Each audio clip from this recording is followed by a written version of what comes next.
to the Cheltenham Countdown YouTube channel for a mega preview of Cheltenham as racing returns to Prestbury Park, guys. It's back this weekend. On Friday and Saturday this week is the October Showcase meeting. The 2 days there at Prestbury Park is back for the first time this season. I can't wait to watch it all live on TV. If you guys are going there, I'm very, very envious of you all. Just have a great time. It's one of the best experiences you'll have, obviously, as you guys always know, on any fixture list of the National Hunt season. But on this video today, it's going to be a dominant show regarding my tips, my best bets, and potentially a nap also for the entire meeting at Cheltenham. I'll obviously have the regular features as well, which will come first, the latest jumps news and the rebound, before I move on to my tips towards the end of the video. Before all that, just a quick recap, guys, of what I'd like you to do. Obviously, give the video a like if you have enjoyed this episode. Feel free to share with your family and friends as well, as you always do. It doesn't go unnoticed any time with me. And please, don't forget to subscribe to my channel to get any notifications you want regarding the Cheltenham Countdown for the entire season. Obviously, my subscribers have shot up in the last couple of weeks or so I'm very grateful for that. Keep it going, guys. It's very much improving. It's on the up. It's a big boost to me as well. And yeah, it's just great to have Cheltenham back as racing returns to Cheltenham. Yeah, the latest jumps news then, guys. Kicking off this week with more Cheltenham-related based news. We obviously have the showcase meeting on Friday and Saturday this week, and as we learned earlier in the week, more changes to next year's Cheltenham Festival, as some rearranged races in terms of the schedule has been happening from the chief execs at the racecourse. In a nutshell, what has happened is the Mares Hurdle, which was originally arranged for day one of the festival and has been for a notorious amount of years. Obviously, it was the fourth race of last year's festival. Before then, it was the fifth race on day one of the meeting, obviously after the Champion Hurdle. That's now been moved to Thursday on day three of the festival in a rearranged schedule for next year. And what has happened is, in return for the Mares Hurdle going to day three on what's notoriously Stayers Hurdle, Ryanair Chase Day, the Handicap Festival plate has moved into day one and into the Mares Hurdle slot. So a bit of a shuffle around with the Mares Hurdle moving on to Thursday and the plate coming onto Tuesday, I should say. So basically what we have on Tuesday now is the Supreme Novice Hurdle kicking the festival off. We have the Arkle, we have the Champion Hurdle, they're the three grade ones, and then we have three handicaps, the Ultima, the plate, four handicaps, the Ultima, the plate, the Boodles, and the National Hunt Chase on day one. So four handicaps on day one of the festival, which people have negative views about. In my own opinion, it makes day three stronger. Obviously, without a shadow of a doubt, it makes the Thursday day three stronger with three grade ones in that particular day. We've got the Mares Hurdle, the Stayers Hurdle, and the Ryanair Chase. Obviously, back to back as well. Three grade ones back to back on Thursday makes that day officially a lot more stronger, which hopefully will attract more crowds for that day. Tuesday will always be notoriously strong for the festival because it does kickstart the entire week. It will always be a big open to the festival every year because it's the start of what is the best week in jumps racing, and we have obviously the Cheltenham Festival again next year, which will be kicking off the Supreme, the Arkle, and the Champion Hurdle. They're the three grade ones on day one. Now, like I said, my view on the entire change, I don't think it's that much of a bad move in my opinion, as it is slightly just mentioned, as it does shuffle the grade ones about for the entire week. You used to have four grade ones on day one, four grade ones on day two, two grade ones on day three, and then the rest of the grade ones will be on the Friday and Gold Cup day. So it shuffles and it equals a bit of grade ones about for the entire week, which I think is a bonus, which would make each day as strong as it can be. So yeah, a bit of changes, which is it takes a lot of guts to change a couple of races around, especially some high class races in terms of the Mares Hurdle. So that takes a bit of guts, I think, from the chief execs. But we obviously will take care in terms of how that race, how it unfolds on a different day, because you don't forget as well, on a Thursday, that's when the races return to the new course at Cheltenham. Also on the Tuesday and the Wednesday of the festival, day one and day two, that will always be run on the old course. So the Mares Hurdle next year is going to be run on the new course, which may have a bit of effect, may have a bit more test of stamina towards the end of that race. Obviously on day one and day two on the old course, that's more of a test of speed. Whereas stamina kicks in on day three and day four on the new course. So it's a bit of change, but people have to get used to it. People have to get along with it, because it's here to stay possibly now. So that's the news regarding the Cheltenham Festival for next year. in a nutshell, the Mares Hurdle moves to a Thursday. The plate slots into the Mares Hurdle slot. Yeah, more news again regarding a couple of horses I want to mention who've won races outside of the UK and Ireland. A couple of big results for some Irish trainers abroad, across the world, across the pond, anywhere across the world. We'll start off with Stumptown for Gavin Cromwell, I should say. For Gavin Cromwell, he went to Czechoslovakia, to the Czech Republic, and won the listed, I think it's called the Velka Produbica. Forgive me if I got that completely wrong, which I probably did. Won the listed cross-country chase in the Czech Republic. It was an incredible ride from him by Keith Donoghue as well, and a remarkable win for Gavin Cromwell and Connections, as they did target that race a while back, and to go there and win it a cross-country chase over 4 miles and 2 furlongs is remarkable, and probably sets it up in good stead for the entire season ahead. All options open for him now regarding the cross-country and possibly the Grand National as well for Stumptown. So a clap for Gavin Cromwell for doing all that targeting and getting the horse just right for the entire race. So fair play to them all as well. And the second horse I want to mention is Zanahiyr for Gordon Elliott, who won the Grade 1 American Grand National at Far Hills on Saturday just gone.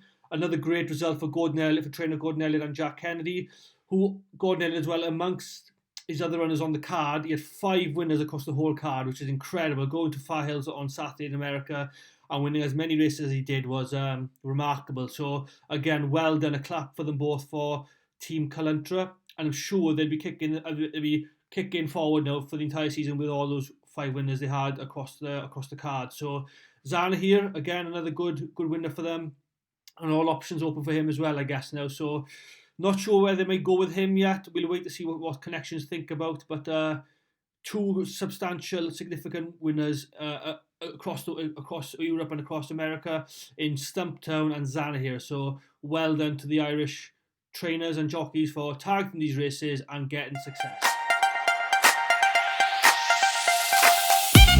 The Rebound now, guys, and I have a couple of races I want to share with you that happened last week and one that happened just last weekend. I'll start with the most recent one, which happened on Sunday, of course, which was the 2-mile listed hurdle race at Kempton, won by Rebound for the third season in a row. Really good performance from him, I thought, on the day. Jumped really neatly, jumped really well over his obstacles and powered home from out in front. Did miss most of the running for the whole race and powered home into Harry Cobden for Paul Nicholls. Won by a length or so from Burdett Road on the day. So a good performance from Rebound. I thought that was very, very nice from the bounce back. First time out of the season and win that competitive race.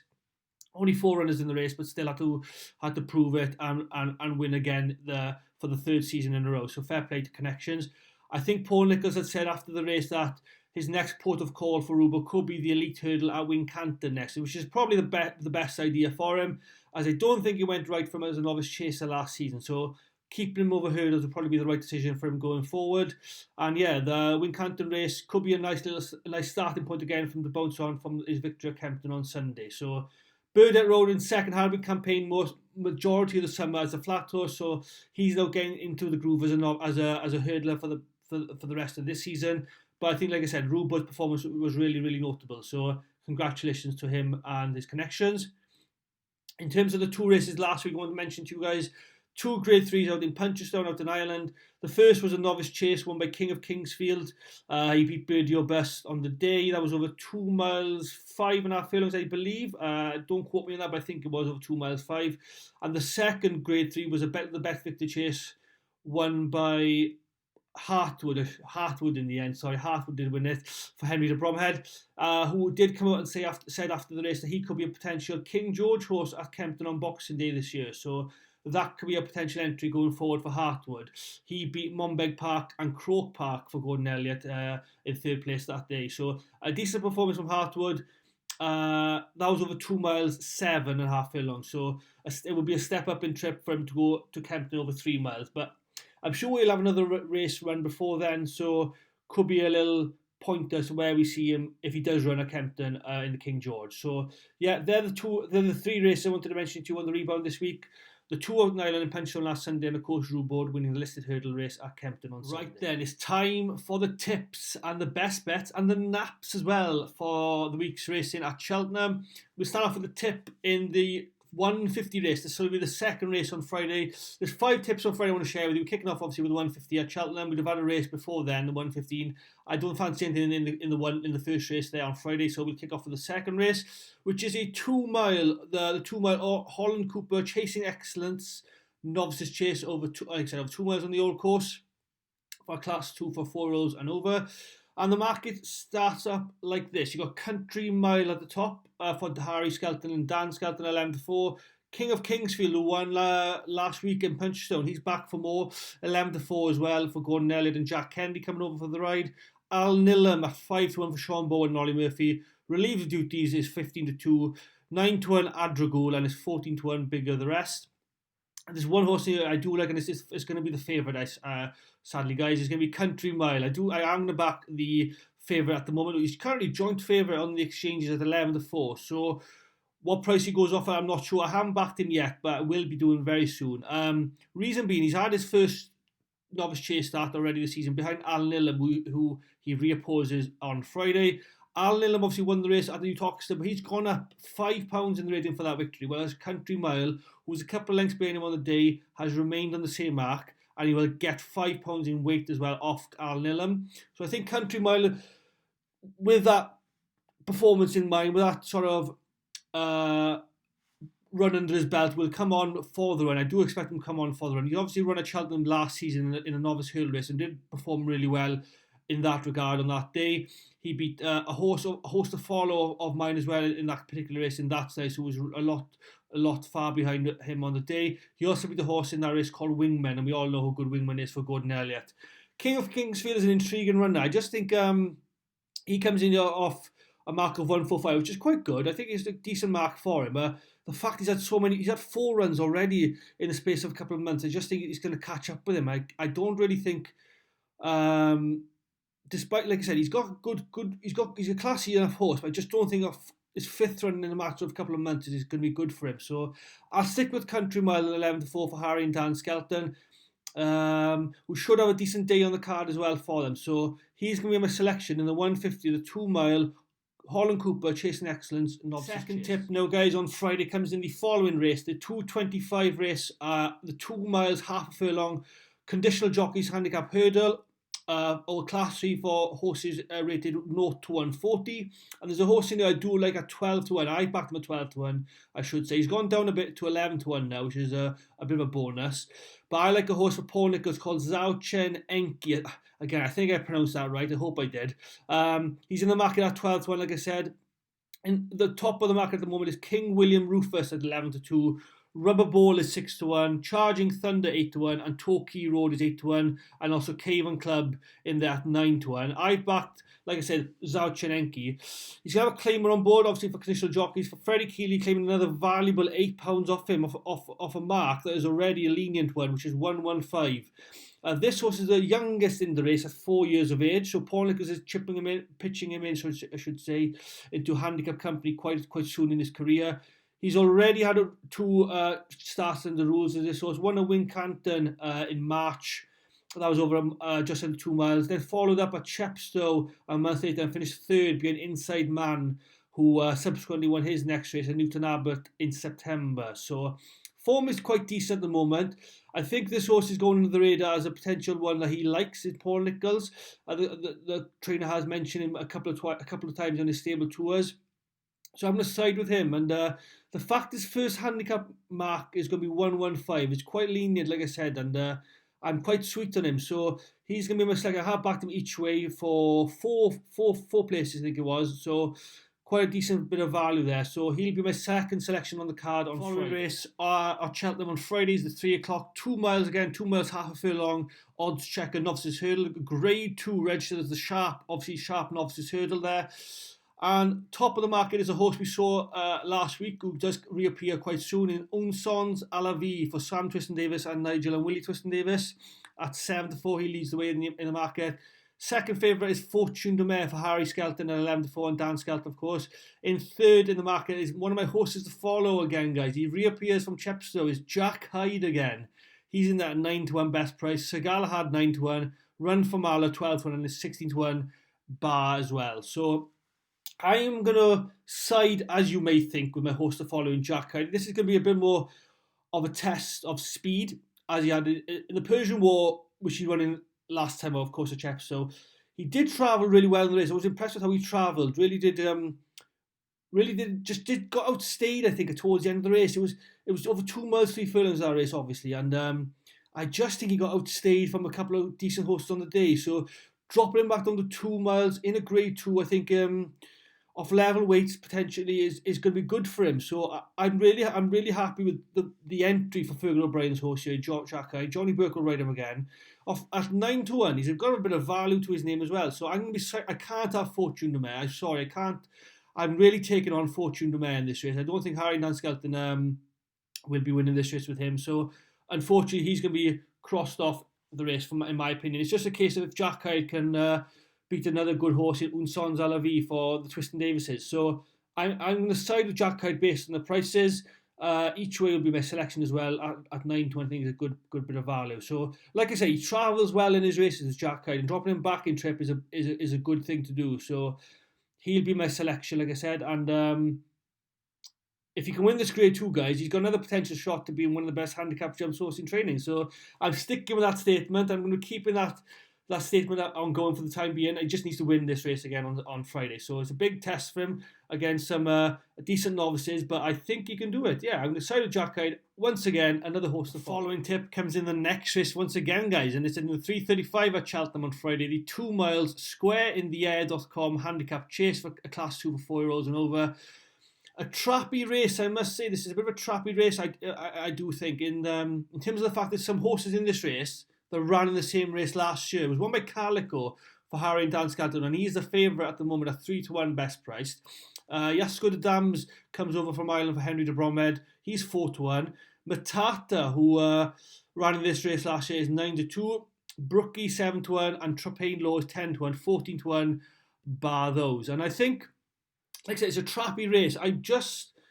I want to take on Calico. I think he was slightly lucky, if I may say so, in winning this race last year. It's a bit of a harsh statement, perhaps, but I do think he was a bit lucky. He's off 142, which is £3 higher than what he won the race last season. Matata is off 160. I'm carrying 12 stones. It's going to be a big ask for him, I think, but he's got the class.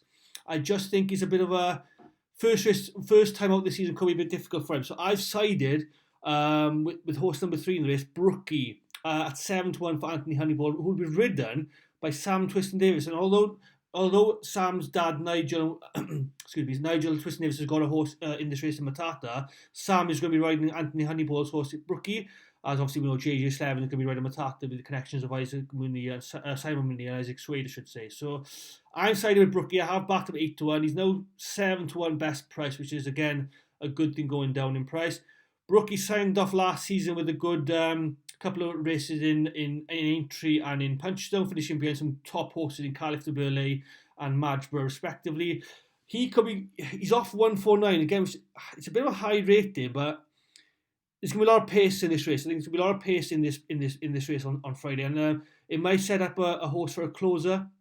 And I think if Brookie is held up from Sam Twiston Davis, it could turn out to be a good thing. So Matata likes to go forward, Calico likes to go forward. There's a couple of horses with high prices, like Third Time Lucky likes to go forward. He's now with Fergal O'Brien. So there's a lot of pace in this race, and I think it will set Brookie up quite well. So I've sided with him, 8-1 each way. I've gone for each way for the time being at 3 places. So no, I think that's a decent bit of a shrewd bit of siding on it, I hope. So we'll side with Brookie against the rest of the field. So he'll be my selection in the squareintheair.com handicap. The 5th tip on Friday. Obviously 5 tips I'm going to give you on Friday, guys, and it comes in 4:10 at Cheltenham. It's going to be the 2.5 miles Champions Full Gallop Novices Hurdle for a Class 2 for 4-year-olds and over, as always. And this is where my nap of the day at Cheltenham, and potentially the nap of the meeting for me at Cheltenham, is going to be running. And it comes with the one of the joint favourites at the moment in Arch Empire for Jack Kennedy and Gordon Elliott, currently off on a price of 7-2. If I just run you through the market, he's there at 7-2, like I said. Dalston Lad is the other joint favourite at 7-2 for Harry and Dan Skelton. Don Virginius 9-2, Leader Crick 6-1, Etna Bianco 10-1, Percy Shelley 10-1, Sporting Glance 10-1, and Thompson is the outside at 33-1. Now, Arch Empire has only won one hurdle race in his career, yet I think he has bumped into a fair few good ones since losing a few times already this season. He's lost to the likes of Love Me Tender and Davy Crockett, some good horses, notably for Willie Mullins, who will probably be aiming for bigger and better things throughout the campaign. Jack Kennedy's riding out of the skin, obviously, at the moment for Gordon Elliott. They're in tip-top form at the moment. Dalston Lad ran in the bumper last season in Cheltenham and really got done for speed up the hill, so I don't think I want to side with him based on his first hurdle outing for the Skeltons. So I'm siding with Arch Empire. He's currently 72 off a mark of 130. Will be carrying Limestone 5 pounds. So has run over 2.5 miles once in his career and didn't do too badly in that particular outing. I think he won that race actually. So has been running over 2 miles of late. I watched his race against Davy Crockett at Listowel a couple of weeks ago, and it really needs to step up in trip, and this will be perfect for him, I think. So the race at Cheltenham up that hill, around the bend on the old course, should be good for him. So I think Jack Kennedy will have him good. Will ride him good in the day. Gordon Elliott will have him proud, and obviously coming up to this meeting, and definitely needs to step up in trip. So that's where I'm coming from. So has form figures this season of 2-4, second, fourth, second, third.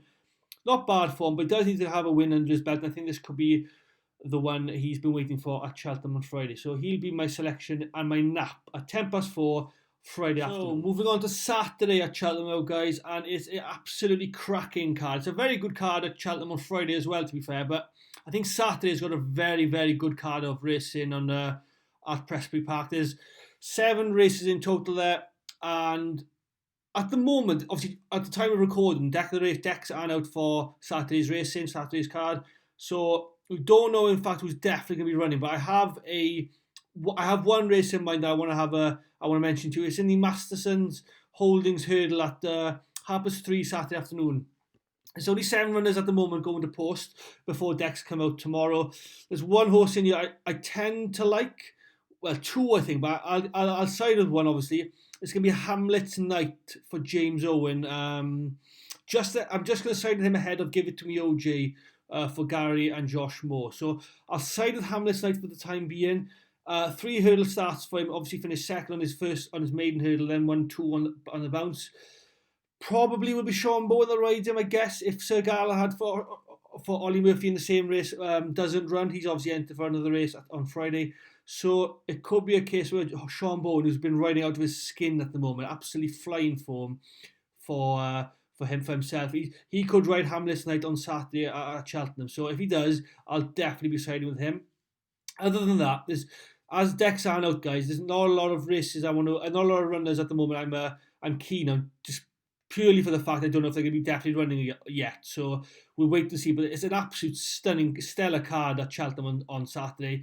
Full of top horses, a couple of good handicaps, and yeah, I'm looking forward to both days. But like I said at the early start of the video, if you are going, I'm very envious of you guys. It's going to be a top meeting, the first meeting there this season. So with regards to Saturday's card, only one tip for the time being, but I will have some more come the day that I'll post on Twitter. But for the time being, it's going to be in the Class 2 miles Masterson Holdings Hurdle at 3:30 Hamlet's Night only if he gets ridden by Sean Bowen. Following this preview episode, guys, I'm going to give you a couple of my best bets, as I have already mentioned. The tips I've given you, in amongst them, I really do fancy a few more than others. The best bets will include, obviously, my nap I give you, the 4:10 race on Friday, which will be Arch Empire for Jack Kennedy and Gordon Elliott.